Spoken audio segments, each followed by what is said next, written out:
napapansin sa ating kapaligiran ngayon. Marami ng pagbabago, maraming nasisira dahil sa mga ginagawa ng mga tao.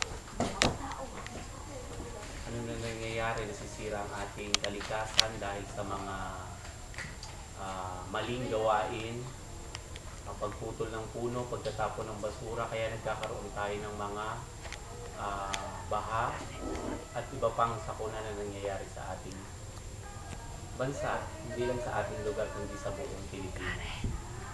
Sa tingin niyo po, mabuti po ba ito para sa ating kapaligiran? Hindi.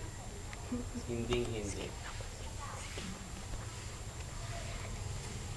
Sa tingin niyo po, sino po ang may sala?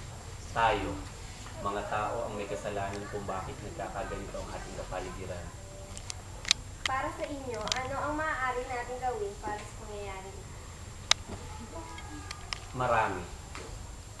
Gawin nating malinis ang ating kapaligiran sa pamamagitan ng iba't ibang gawain tulad ng pagsuporta sa mga programa na ilulunsad ng ating paaralan.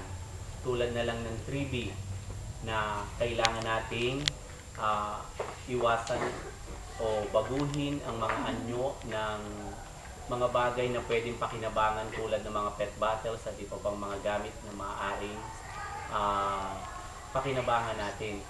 At magtanim tayo ng maraming halaman, puno at iba pang mga gulay para tayo ay makatulong sa ating kapaligiran. Ano pa? Okay, maraming